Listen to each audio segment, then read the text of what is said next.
that have helped your garden grow. Phone numbers are 724-843-1888 and 724-774-1888. And now, without further ado, here's Charlie. Because every day you need a little twang. The third hour, the first hour and the second hour of Teleforum, you're welcome. You didn't listen to me at all. It worked out for everybody. The first hour, Dale Reckless of MRS Physical Therapy was my guest. Second hour, Jeff Boast was here in the studio. Dr. Joseph Maroon was on the phone. This third hour, Charlie Dirt. Man, you know what? It just occurred to me. You're kind of like an old hound dog. When you wander in, sometimes you bring other old hound dogs with you.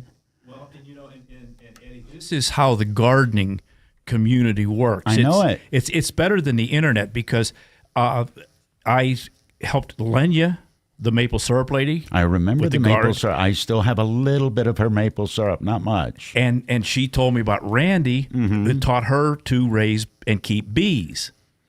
So we're going to talk about bees with Randy McCracken of Red Diamond Honeybees. Is that correct? Yes. This is Randy, this good-looking man here. All right, Randy, I'm just going to go ahead and throw this out. When did you stop counting how many times you got stung? About the first time I went into bees. How long have you been working with bees? A lot of years. My first introduction into bees was when I was a small kid, about 5-6 years old.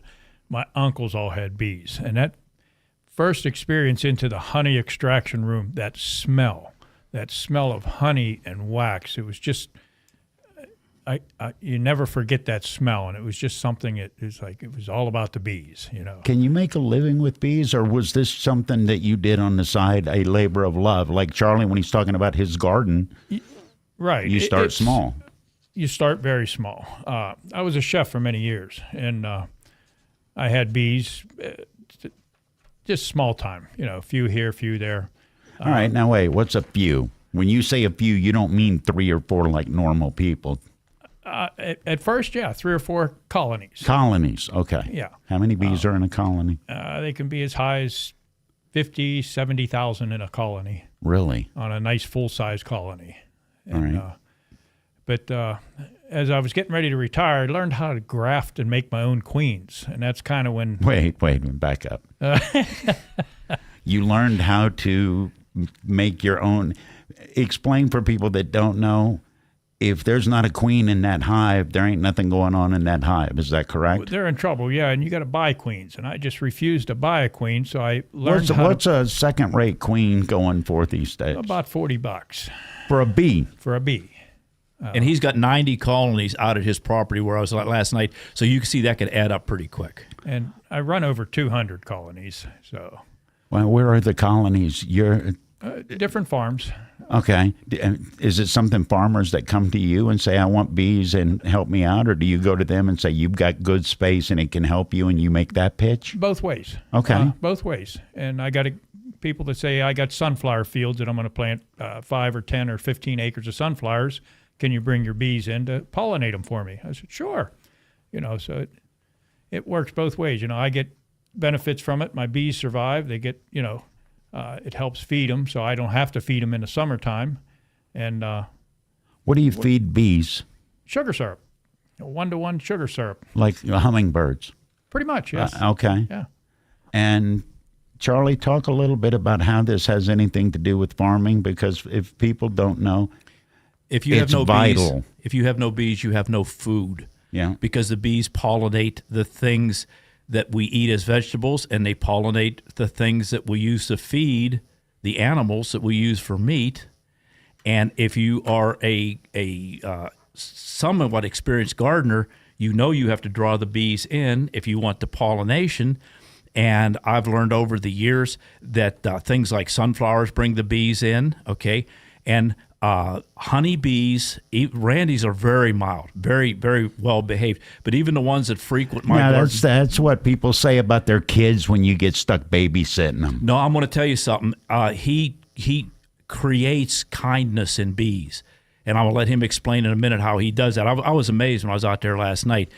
But there are certain flowers, certain things that attract the bees, and while they're there, they will help pollinate your peppers and tomatoes and the flowering things, pumpkins, whatever you're growing. So it's kind of a natural thing that you do, and you're kind of Mother Earth is given to you, and you're given back to Mother Earth. Okay, and honeybees are not to be confused with wasps and yellow jackets and all those other things. And Randy told me something very interesting last night about the type of venom in bees. And tell them about the venom. You're talking about the poison. The stinger. The stinger. Like a honeybee venom is a protein-based venom, where a wasp or a hornet are basically, they're carnivores. So their venom is an acid-based venom, which starts to break up their victim to better have a slushy of the victim. So you can have different reactions to different types of bees. There's things, Is it true that honeybees are not aggressive unless you give them a reason to be aggressive? Because we've all seen that Day After movie of the killer bees coming across borders and wiping everybody out. That's hooey, right? It pretty much. I don't like the term aggressive. They're defensive. Okay. They're defending their hive. You're invading their space, the same as if I'd invade your space at your house. Some bees can be more defensive than others. I get a defensive colony that's just not fun to work. Do colonies have moods? Absolutely. Do they really? Well, first off, it's predominantly women. They're all female in there. You notice I backed up. Well, you were talking about you create your own queen, so you're already dealing with, forces of nature. That's how my bee colonies kind of got out of control with so many. I learned to graft queens, and it expanded my... I want to back up. I come to you and I say, hey, I had this weird dream, and Randy helped me graft. Is that the word? Yes, sir. Graft a queen. How do I graft a queen? Because you got to have a queen for a hive, right? Right. Okay. And you need a queen to actually start the process. Let's graft the queen. Okay, so I got to start with something that I'm going to create. I have to have the base. You have a perfect colony. This sounds like a weird Frankenstein thing, man. I explained it briefly to Charlie last night. Well, I want to know how this works. How you in a lab with a Van de Graaff generator off on the side are creating new life forms? Because that sounds cool and scary. Well, the queen lays an egg in a cell. Okay. First, I make the hive queenless. I pull the original queen out. That'll get the other women talking. Wonder where she went. That's exactly Trashy right. thing. Now they need a queen. So you make them eager to make a queen, and you take a queen cell bar with a queen cup on it, and you go find an egg that is just newly hatched on the 4th day within a few hours. And Is there ominous music playing in the background when you do this? Hey, Eddie, I'm going to tell you something. He's touched on this 4-day thing. This time frame is so precise. I mean, it's like an atomic clock. This is amazing that it's that specific. You can't change what nature's going to do. Okay, so I got a 4-day-old egg. It's a larva at that point. It's a larva. 3 days, it's an egg. When do we get to use the word pupa? In a minute. All right, go ahead. You take this very young larva and you graft it into a cup. Larvette. A little cell cup. I do a bar of about 15, and then I suspend it upside down in a perfect position for them to draw a queen cell off. They need a queen because I stole the mother. She's gone. And they jump on that cell and they turn it into a queen. They feed it nothing but royal jelly, extensive, just massive amounts of it. I'm not even going to be a smart aleck. What makes jelly royal? They call it that. That's what makes a queen.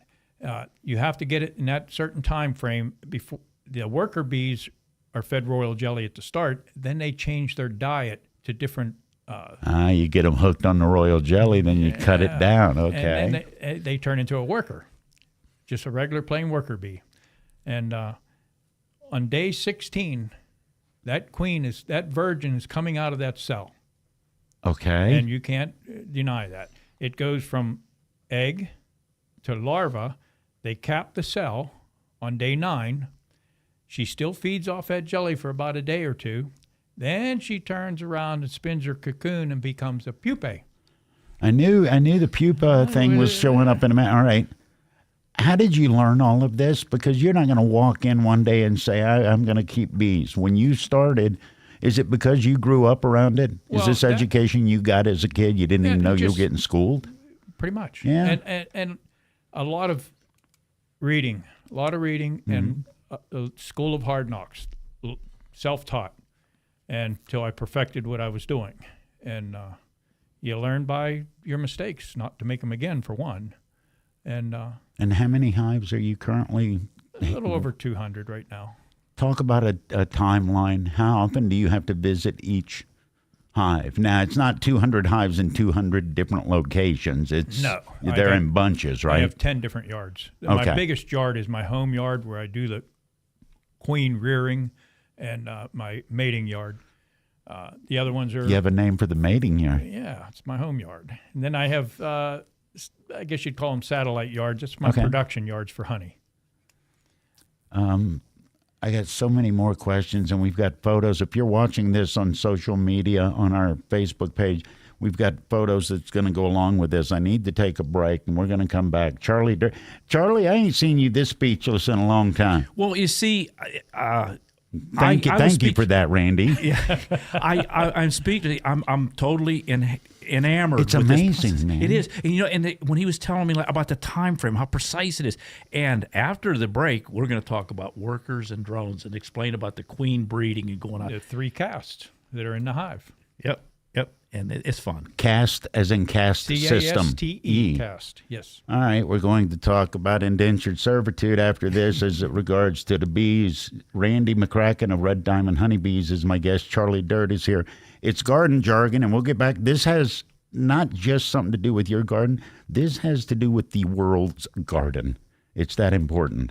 Thanks for tuning in to Radio, created by local people in the St. Barnabas studio. 1230 WBVP Beaver Falls and 1460 WMBA Ambridge. Summer is just around the corner. Have your air conditioner serviced and checked by a professional at Burns HVAC in Rochester. They have been serving Allegheny, Beaver, and Butler counties for over 30 years. No worries, they are fully insured and licensed. Whether it's heating, cooling, or even ventilation, Burns HVAC can help. They repair, install, and service all your needs. Burns HVAC is professional and takes pride in their work with efficient and prompt service. For price or service, call Josh at 412-522-0465 or visit BurnsHVACLLC.com to schedule an appointment. Put your house in the cool zone with Burns. Do you have low back pain, neck pain, shoulder pain, or foot ankle pain? Many of these conditions could be prevented by simply working on flexibility as much as strength. Dale Reckless at MRS Physical Therapy is happy to announce a new one-on-one assisted stretching experience, proprioceptive neuromuscular facilitation, or PNF, a stretching technique utilized to increase range of motion and flexibility by increasing the length of the muscle and increasing neuromuscular efficiency. A flexible body is the core basic need for our body to function well, and we tend to omit this important component and skip over to strength and conditioning. Even people with balance issues as they age may prevent exacerbation of their condition if they work on their flexibility. Book a 25-minute PNF session today and call MRS Physical Therapy in Bridgewater and Cranberry. Visit mrsphysicaltherapy.com for more information.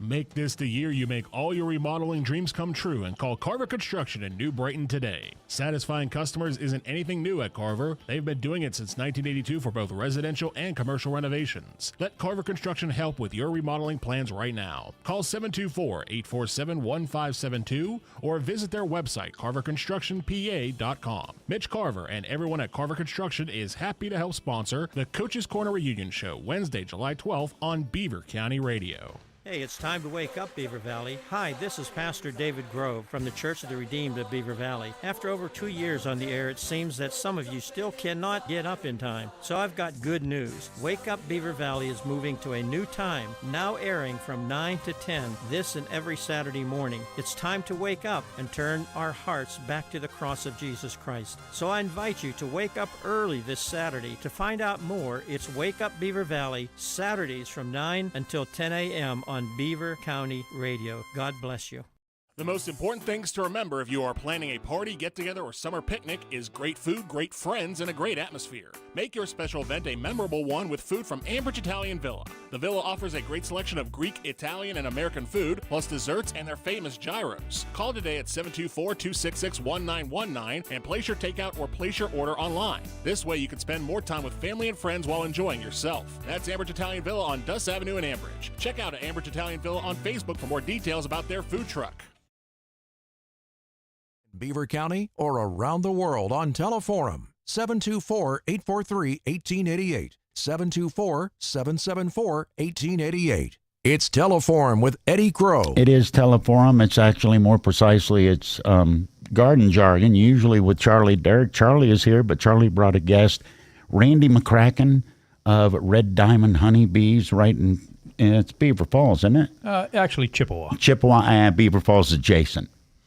True. All right, I'm go with right that. above Brady's Run Park there. Before we go to news, I got a whole bunch of questions, but you mentioned the caste system, and that made me think of the country of India. But you're talking about bees. When I drive by and I see a hive, is that what the fancy word is for the big box? Yes. It's a hive. When I see a hive, there are bees that are more equal than other bees. Is this like an Orwell thing? Well, our bees, the western honeybee, is the Apis mellifera. That's the Latin name for it. Okay. Within that hive, there's 3 castes of bees. There's the queen. Who's above everyone? Well, that's what people believe. There's the workers, and then there's the drones. Then drones are the male bees. That makes so much sense. And they're very much useless most of the time, Eddie. Do they provide like an occasional benefit, the drones, the guys? They are in that hive and alive for one purpose, mating. You know, I know a lot of guys that would say straight up, I mean, what's it pay? Well, it pays with their life.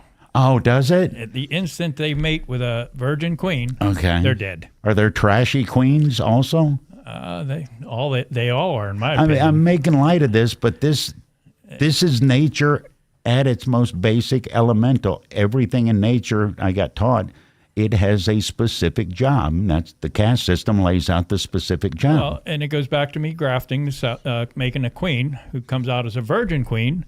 Now she has to go out and mate, and she can mate up to with maybe 20 or more drones. Tramp. Yes, she is. And you want her to be trampier. She goes out to the prom, she comes back, and she's... Well, this is where bees come from, and the world is running out of bees, so we need to encourage trampy queens. Now, you said queens are not necessarily the top of the list. When are they not the top? Well, everybody thinks they rule the hive. They've got the title, sure. It's her pheromones that she puts through the hive that keeps everything in order. I believe that's called queen funk. Yep. Yep. She has tarsal pads everywhere she walks. She leaves a trail scent. Okay. Her mandible.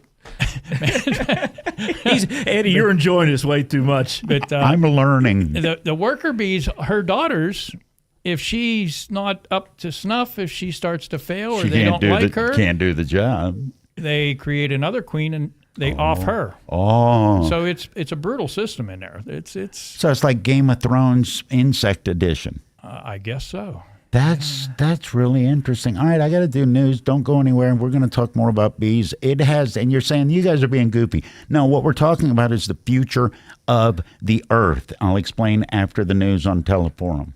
Hi, folks. I'm with our good friend John Diagardi from Roe Monument. John, you were telling me earlier that people really should not rush into choosing a memorial for their loved one. Now, why is that? We found that families need to take ample time to grieve first. Grief is not something that we get over, but rather something that we learn to live with. So the length of time to grieve varies from person to person. You mentioned that the monument can't be placed right away. That's right. There are certain things that need to take place before a monument can be installed. So it's really worth taking time to think about how to plan and design a memorial that truly reflects a person's life. It's actually a healing activity that helps to alleviate grief. John, this makes a lot of sense. It does, and when the time is right to proceed, not only can Roe Monument help families choose and design their memorial, we can help them save as much as 50% by eliminating the middleman. Thank you, John. Folks, you can learn more simply by visiting RoeMonuments.com. Beaver County Radio and the Pennsylvania Hot Rod Company are teaming up to present Cruisin' on the Ridge, a series of car cruises during our 75th summer celebration that will be held the third Saturday of every month from 12 to 5 p.m. at the new Beaver County Radio studios. The second cruise, featuring Beaver County Radio News Director Curtis Walsh's band Better Think Twice, will be on July 15th at the new studio location of 4301 Dutch Ridge Road in Brighton Township. There will be a live Beaver County Radio broadcast, food trucks, prize giveaways, raffles, and a 50-50. The two other cruises are on August 19th and September 16th, and they will also be held at the new studio location. Cruisin' the Ridge is being brought to you by Patriot Home Care, Falcones Moon Township Ford, Circle of Friends, Ambridge Italian Villa, Friendly Federal Credit Union, the J&J Spratt Funeral Home, Town Square Restaurant, the Standard Restaurant, T.L. Ferguson Building and Landscaping Supply, the Beaver Valley Auto Mall, LaBelle Bridal Boutique, Junction Auto Service, Fisher's Foodland, Al's Corner in Koppel, Wags on 3rd, J. Young Refuse, the Pennsylvania Hot Rod Company, and Beaver County Radio. Beaver County Radio's news source, 95.7 and 99.3 FM, along with 1230 WBVP, 1460 WMVA, and streaming at beavercountyradio.com. Here's Curtis Walsh. Good morning. We can expect partly sunny skies today with a high of 82 degrees. There will be some thunderstorms rolling in this afternoon. We'll have a complete Beaver County radio weather forecast after this look at news. Beaver County Radio News correspondent Sandy Giordano reports that Nassan Malik Hunt, 18 of Ambridge, is lodged in the Beaver County Jail in connection to the homicide that occurred on Sunday, July 9th in Ambridge. He is charged with 1 count of criminal homicide, 1 count of firearms not to be carried without a license, evading arrest or detention on foot, tampering with and fabricating physical evidence, as well as false identification to a law enforcement officer. All charges are in connection to the homicide death of 15-year-old Asan Moreland, and a second suspect is in the case but is not yet in custody. Ambridge Police Chief John DeLuca commended all 15 of his officers and the fire department, who he says in the pouring down rain tried to preserve blood and evidence from the murder scene on Olive Lane Sunday night. He said 2 assistant DAs, 4 county detectives, and other police departments all assisted his department in a joint effort. He told Ambridge Council that the Aliquippa homicide Saturday night and the Sunday homicide in Ambridge are not related. Beaver County Radio's Matt Durzik reports at Tuesday night's Beaver Falls City Council meeting, the council approved the bid results for the sale of 9 different property lots along Bridge Street to Him Looking LLC. The Aliquippa-based non-commercial entity is set to purchase each lot at $500 for a total of $4,500 for the properties. The council also approved general fund expenditures totaling over $500,000 over the period of June 28th through July 10th of 2023.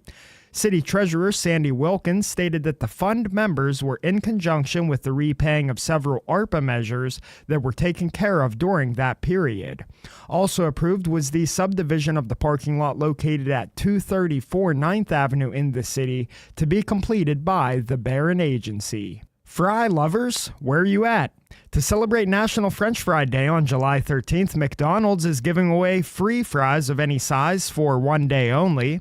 McDonald's fans across the country can score the world-famous fries free of charge exclusively via the McDonald's app with no purchase necessary at participating locations.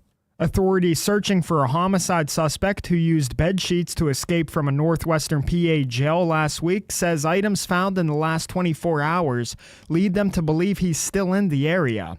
Lieutenant Colonel George Bivens of the Pennsylvania State Police said earlier that campsites and small stockpiles believed to be related to escapee Michael Burham had been found. He said Tuesday that searchers are still finding some items that they believe are connected to him. Bivens also said the reward money for information in the case has more than doubled and now totals $19,500. Beaver County Radio's Sandy Giordano reports the first order of business on Ambridge City Council's lengthy agenda was the swearing in of Councilman Russell Bazzaglia, who replaces Mayor Tina Iafordio Miller. Both will run for their seats in November.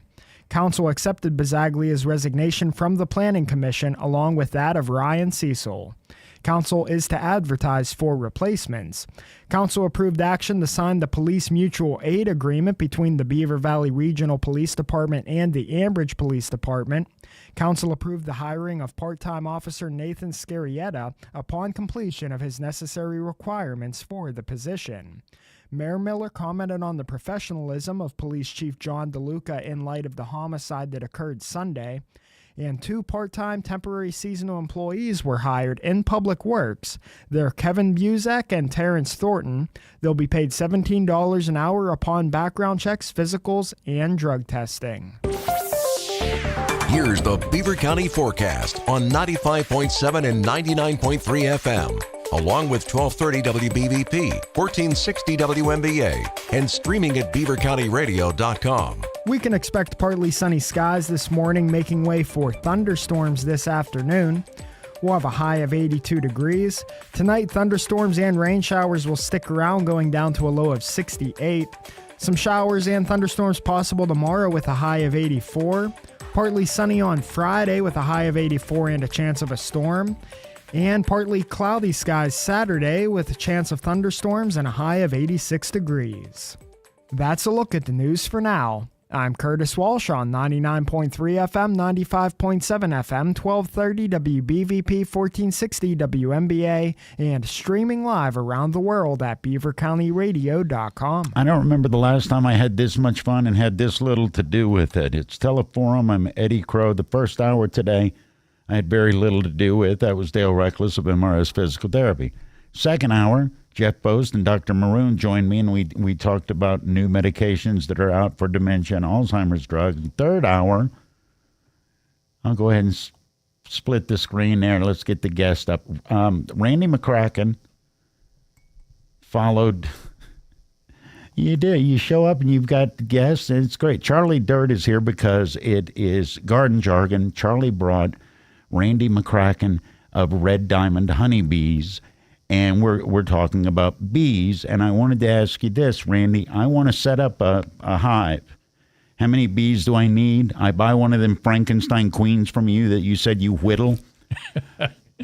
How many bees do I need, and how can I get my money back? You brought some of your honey in here, and it looks really light, and I'm very excited about that. There's more than just honey to get back. If you want to try and make a living doing this, what can I sell from my bee operation? Well, obviously, there's honey. Yeah. And this is, you can keep it all separate. There's whatever nectar they're foraging on, you get different flavors of honey and different colors. You know, it's pretty interesting. All right. So if the bees are, what would they forage on? Lilacs? Not too much. Okay. That particular honey there is actually autumn olive. It's in early May, and when bees start to forage on something, they're all in, and they just until it's gone. And then they go to the next blooming flower. But there's going to be whatever they forage on. There's going to be a hint of that taste in the. Absolutely. Really, the clover's different. Yeah, and then black locust is different. A lot of it's trees. People don't understand trees are a very important source of nectar for the bees. Everybody thinks it's the flowers that are growing everywhere. They're important too, but trees are maple trees. You're talking about the sap. They don't think of it as nectar. No, because the blooms that are on the trees themselves. Yes. Maple's like the first big hurrah for the bees. That's their first, usually around the mid-March around here. What's the lifespan of a bee? The worker bee in the summertime. Not long. Not long. About 6 weeks. Okay. Queen can live for years. Really? A drone's in a hive until she mates, or the bees start to kick them out. If there's a shortage, they call it the dearth, which means the lack of. Mm-hmm. Come summertime, if there's a lack of nectar, a lack of pollen, it's dry, there's nothing out there, they'll kick the drones out. They kick them all out before winter. Come late fall, they just kick them out. You'll see them fighting, trying to get back in, and they're dragging them back out. This is so Game of Thrones, everything you tell me. So what happens to the bees that get kicked out? Just too bad, so sad? You're a goner. Exiled? You're a goner. All right. They'll starve to death or freeze to death or whatever. All right. What else can I sell? What can I try and break even on? Because there's wax. Beeswax. As you're extracting honey, you have a surplus of wax as you uncap it. Okay. You render it down, and people make candles out of it, lip balms, all sorts of things. There's propolis, which is like a glue-like substance. They get its sap from the trees, and that's what they seal up all the cracks in the hives with, and it's a very antimicrobial type substance. People make tinctures out of it. They dissolve it in alcohol. Right. There's bee pollen, which they're bringing in off the plants. That's what they use for bee bread to feed the bees. That's their actual. Is that what it's called, bee bread? Bee bread. They actually add some enzymes to it, and it kind of ferments it to where that's what they use. But before that, you can put a pollen trap on and collect the pollen, dry it down, and you can sell that. And you can. Who's buying pollen? Lots of people. Charlie's buying pollen. Well, Charlie, why are you buying pollen? Randy and I talked about this. So was McCormick, was that his name? Yes, sir. Yeah. Okay. No, I'm Charlie. My father was sir. But anyway, he used to come to the farmer's market, and he would sell the bee pollen in these little tiny bottles, and it's incredible because it's got all the B vitamins and enzymes and stuff, and probably your body could live on it. The bees live on it, and he was showing me. Tell them how you use a scraper to take the pollen off their legs. It's a pollen trap, and you divert their entrance where they have to go through and climb through a screen, and it strips the pollen off their legs. Like a real narrow fish trap? It's like a little mesh decreasing a decreasing size cone that they have to get rubbed on. It's actually a screen, like a quarter-inch hardware cloth. It's a little smaller than that. It strips it off, falls into a tray down below where they can't go get it. And then I collect that, and I dry it down and clean it and put it in the freezer, and then I bottle it up, and people like Charlie. It's very tasty. He pulled the trap out, the thing for the pollen last night, and I got a handful of it and ate it right out of the beehive. You're not going to get it any fresher. And it's, what you say, you don't do it every day. You do it like 4 days? I trap for 4 days, and then I untrap for 4 days. That way the bees can get the necessary pollen that they need, so I'm not stealing it all. We exploit everything they do. We exploit for the honey. That bees are tremendous hoarders. Once you get them past that swarm impulse in the springtime, they go into a hoarding mode. Well, all right, what causes the swarm impulse? And I'm going to put a picture up here, and it is a picture, and you said it's bees bearding? Bearding, and that particular colony right there actually did swarm, and that's one of the... What's the difference? Because that looks like a swarm of bees. It does, and what they've done is, I didn't act on it. They quit working. They have everything they need in that colony. They have everything to reproduce. A swarm is a reproduction cycle of the honeybee. That's why they swarm. It's not we're all wound up and mad. There's a specific because basically they're not here on this earth to give you honey. They're here to reproduce, and that's their way of reproducing, by swarming. Okay. They make sure the colony is completely set for what they need. They've already started new queen cells. It's full of honey, full of brood. So the queen, the original queen, and her entourage, off they go, and they swarm. And the other hive continues through. They make a new queen, and that's their reproductive cycle. How much more difficult is it for the bees to do this naturally without having help from you building? Well, they do it naturally in trees all the time. Okay, but is it more difficult now? Because I always heard bees are an indicator species, and first thing you two said was there are fewer bees than there need to be. Are we giving them... Are we giving them a boost up, or are we giving them an excuse to not go about it the way they've always gone about it in history? It's the Darwinian theory of beekeeping. If they're in a tree, it's smaller, to let them swarm and do their thing. I try to keep them from swarming because I want to exploit their hoarding instinct to collect honey. I want to make $1 off of them. And when you put a bee into a box like that, you've now it's livestock. You have to take care of it because you're artificially keeping bees, not like they do in nature. So you've put them in this box, you confined them to them, and basically you're responsible for them. You've hemmed them in, you've fenced them in their own way. Now they're your responsibility. That's the way I look at it. And some people do the hands-off type beekeeping, but... Well, wait a minute. What's a hand? Isn't that just throwing a box out in a field? Well, they put a box out there, put bees in it, and they don't go look at it again. Are they just trying to help nature along? Well, a lot of them have this, I want to help the bees, they're going extinct, which they're not. They're not going extinct. There are some issues out there with certain pests that are contributing to colony collapse where they're, dying off. But certain pests? Basically, the varroa mite. It's a little mite that has jumped from the eastern honeybee, which is Apis cerana.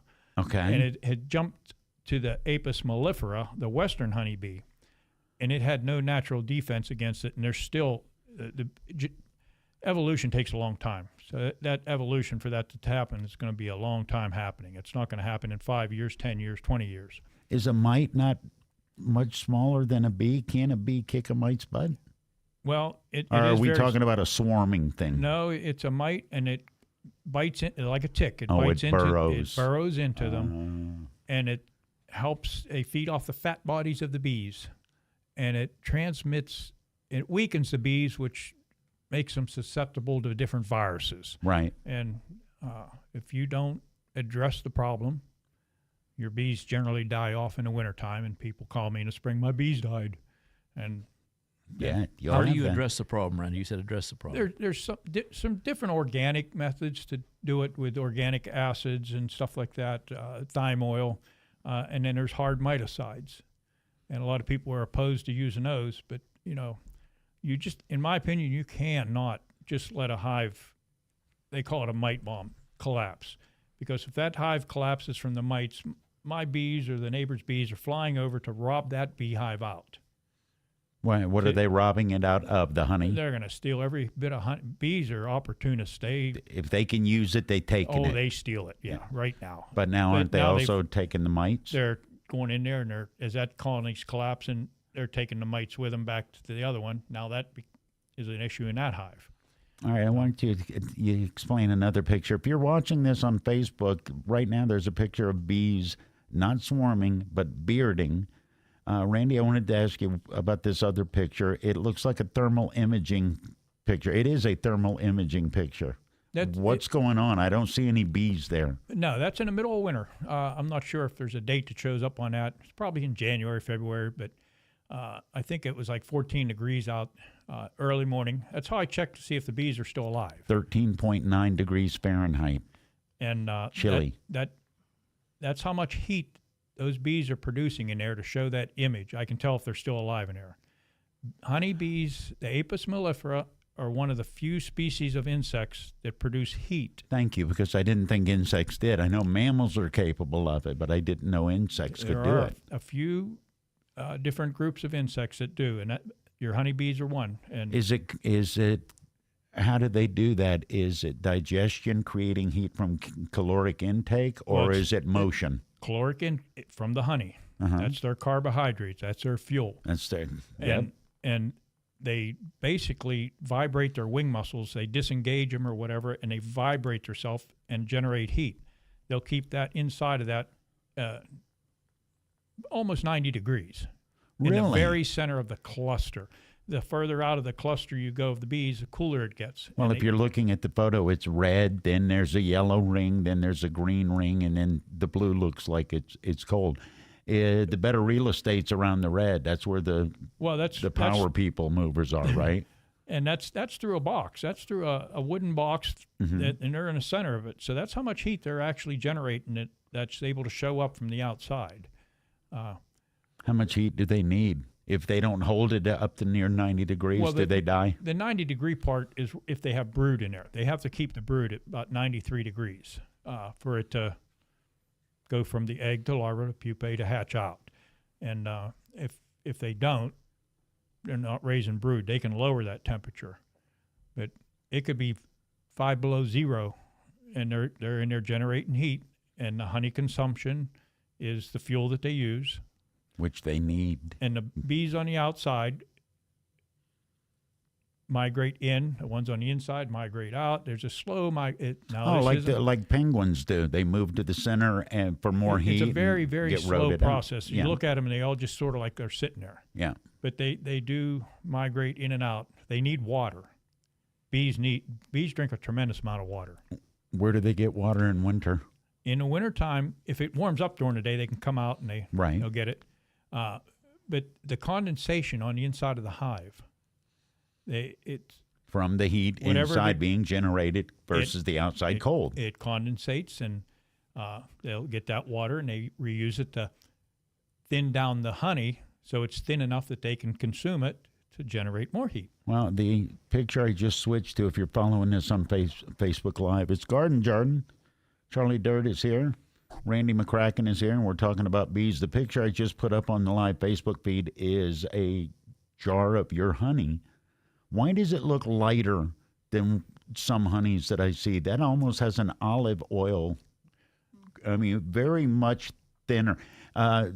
If it was motor oil, I'd say that ain't a thick enough viscosity. It looks thin. It's actually, that honey there is about 16.5 on a scale. It has to be under 18.5 to be honey, or it'll ferment because the water content's too high. But that, I know for a fact, that's at about 16.5. And check it with a refractometer. It looks beautiful, the color.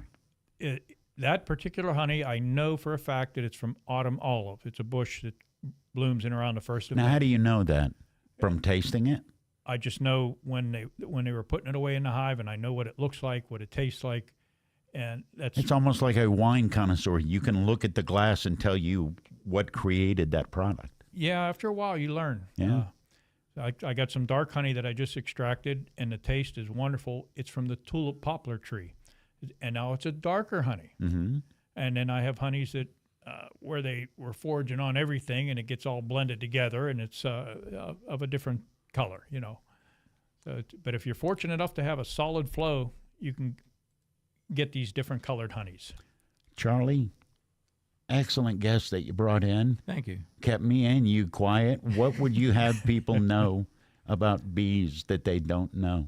Charlie, you want to go first? Because I know, man, you're geeked out on this too, and it helps your garden. Well, we need them, and as Randy alluded to, there's problems with the bees, and some of them we've created with the pesticides and stuff, because if somebody goes out and indiscriminately sprays, it's not selective. It can't say, well, I'm going to kill this aphid over here, but I'm going to kill the wasp, but the bees will be fine. They won't. Right, and Randy has told me a couple times about the fungicides. Yeah, fungicides are horrible with them. But it's usually the backyard apple orchard guy that indiscriminately sprays, and more sprays probably better when it's not. You know, spray in the evening when the bees aren't flying. You know, there's a lot of things you can do. I mean, I get it that, like, I have bees right on farms that I'm 10 feet from their fields, and they spray Roundup and everything else. All sorts.